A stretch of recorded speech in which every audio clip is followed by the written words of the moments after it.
एक समय की बात है। बहारपुर नामक गांव में बलवंत नाम का गरीब किसान रहता था।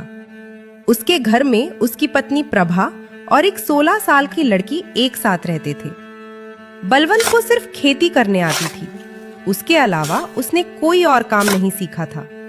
सही समय पर बारिश ना होने की वजह से उसके खेत में फसल ही नहीं होते थे, जिसके कारण परिवार चलाना बहुत कठिन हो रहा था। सुनिए जी, आज तो घर में बिल्कुल भी कुछ राशन नहीं है। मुझे तो कुछ समझ नहीं आ रहा कि अब मैं क्या करूं। अरे प्रभा, तुम चिंता मत करो, मैं कुछ करता हूँ। बस इतना कह के बलवंत घर से चला जाता है। रास्ते में, हे राम, ये कैसा समय आ गया है। मेरे घर में राशन का एक दाना तक नहीं है। किसी तरह मैं और प्रभा भूखे पेट रह लेंगे, लेकिन मेरी बेटी का क्या। मैंने तो केवल खेत में मेहनत करना सीखा है, लेकिन उसमें भी बारिश सही समय पर न होने की वजह से खेत में फसल नहीं हुई। अब मेरे पास जमींदार से उधारी पैसे लेने के अलावा कोई दूसरा रास्ता नहीं है। बलवंत अपने गांव के जमींदार के पास जाता है। जमींदार हजारी लाल बहुत शातिर और चालाक किस्म का इंसान है, जो हमेशा हर किसी को बेईमानी से लूटने के बारे में सोचता रहता है। अरे आवा आवा बलवंत भैया, और बताओ कैसे आना हुआ है। क्या बताऊं जमींदार जी, बहुत खराब समय से गुजर रहा हूं। देखिए ना, अब की बार बारिश समय से ना होने पर खेत की सारी फसलें बर्बाद हो चुकी हैं। घर में अनाज का एक दाना भी नहीं है, इसलिए आपसे कुछ पैसे उधार लेने आया हूं। अरे हाँ हाँ भैया, बोलो कितने रुपए चाहिए आपको। ऐसे समय में हम नहीं मदद करेंगे तो और कौन करेगा। बोलो बोलो, कितने दे दूं। आपका बहुत बहुत धन्यवाद जमींदार जी, लेकिन मैं ज्यादा पैसा उधार नहीं लेना चाहता, इसलिए आप ऐसा करें कि 2000 रुपए दे दीजिए। अरे भैया, ये कैसन बात कर रहे हो। भला 10-5 हजार रुपया तो लो, क्या पता आगे चल के कब बरसात हो जाए और कब समय बदले। जमींदार मन में सोचने लगता है। अरे ससुरा, तुम लोग इतना कम कम पैसा लोगे तो मैं कैसे कमाऊंगा। ज्यादा लोगे तभी है ना, हमें ज्यादा ब्याज मिलेगा। आखिर अब मैं क्या करूं। वैसे जमींदार साहब कह तो ठीक ही रहे हैं, पता नहीं कब भगवान की हम जैसों गरीबों पर दया होगी। एक काम करता हूं, 10,000 ले लेता हूं। जमींदार साहब, 10,000 पे कितना तक ब्याज लेंगे? अब देखो बलवंत भैया, 10,000 के 10% प्रति महीना। लेकिन आप तो अपने ही आदमी हैं, आपस में क्या धंधा करें।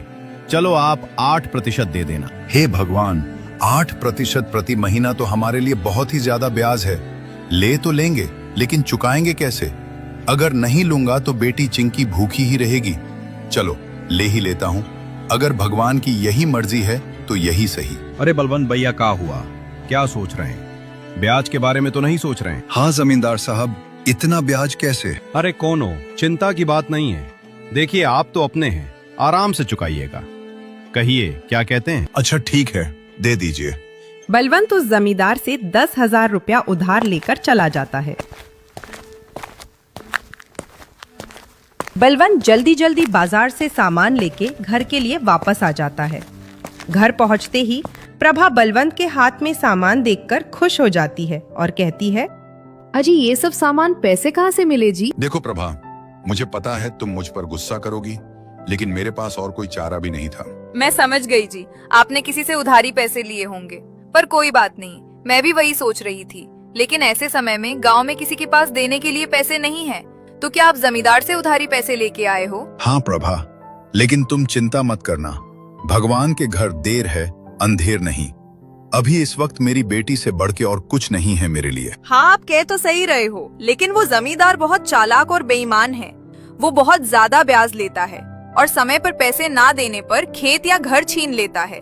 आपने कितने रुपए उधार लिए? मैंने तो 2000 ही मांगे थे, पर उसने कम से कम 10,000 या उससे ऊपर लेने को बोला, इसलिए मैंने 10,000 ले लिए। सुनो ना प्रभा, अब मेरी बेटी के आने का टाइम हो गया है। मैंने ये सब कुछ सामान उसी के लिए लाया है। जाओ, उसके लिए कुछ अच्छा सा बना दो। आजी, आज तो मेरी बेटी खुश हो जाएगी। इतना कह के प्रभा रसोई में चली जाती है। प्रभा ने बहुत ही स्वादिष्ट खाना बनाई।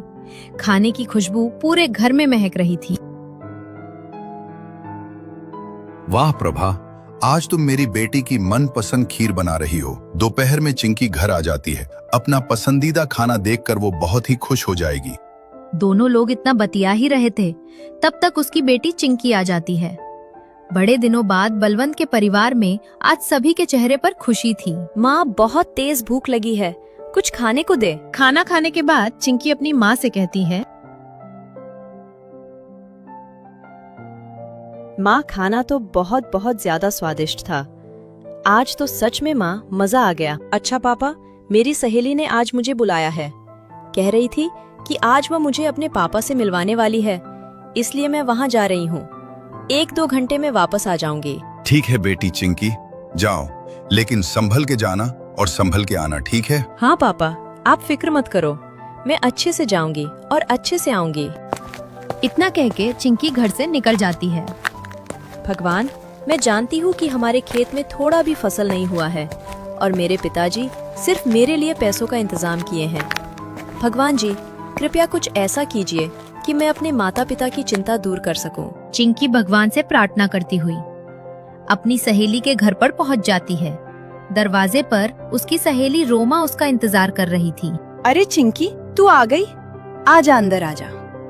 चल, मेरे पिताजी तुझसे मिलने के लिए कब से तेरा इंतजार कर रहे हैं। रोमा, पर तेरे पिताजी मुझसे क्यों मिलना चाहते हैं? वो तू पिताजी से ही पूछ लेना।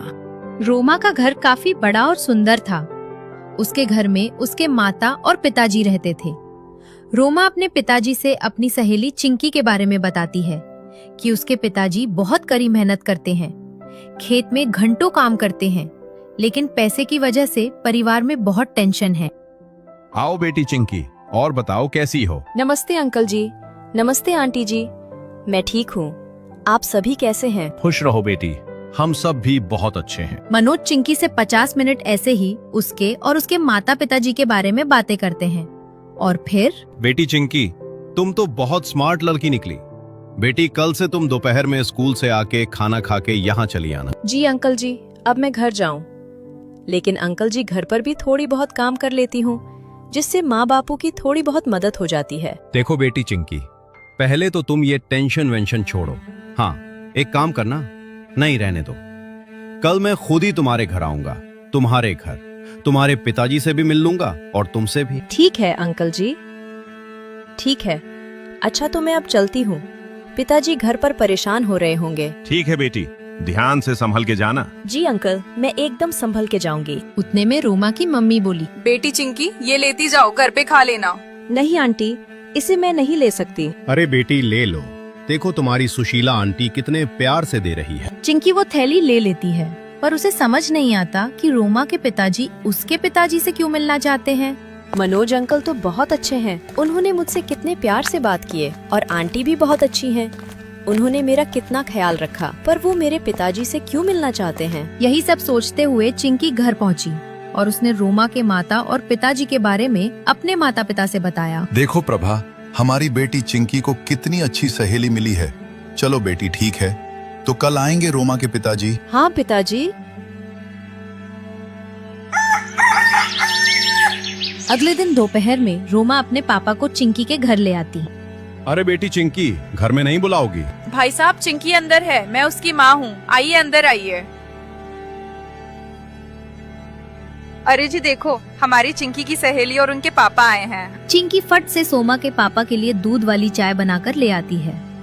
चाय पीने के बाद मनोज जी बलवंत जी से कहते हैं, सुनिए बलवंत जी, मैं आपसे थोड़ी बात करना चाहता हूँ। जी सर, कहिए, क्या कहना चाहते हैं? जी, आप मुझे सर मत कहिए, मैं भी आपके दोस्त जैसा हूँ, इसलिए मुझे मनोज कह के बुलाइए। अरे अच्छा, ठीक है।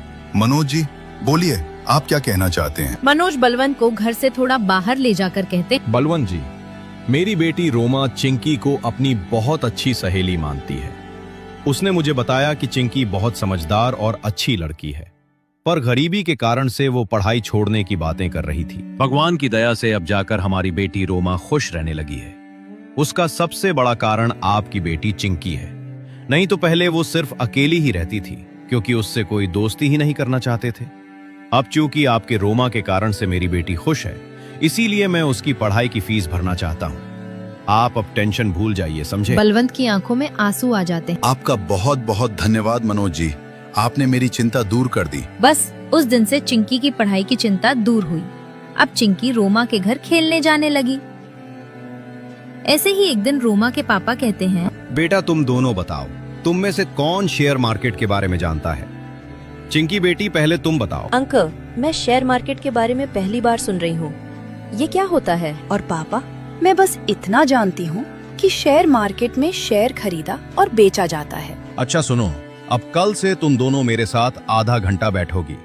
मैं तुम दोनों को अब शेयर मार्केट के बारे में बताऊंगा। शेयर मार्केट के बारे में चिंकी को जरा भी समझ में नहीं आ रहा था, लेकिन उसको जानने की बहुत इच्छा थी। तो उसने रोमा के फोन पर गूगल सर्च किया, तो जो उसने देखा वो देख के चौंक गई।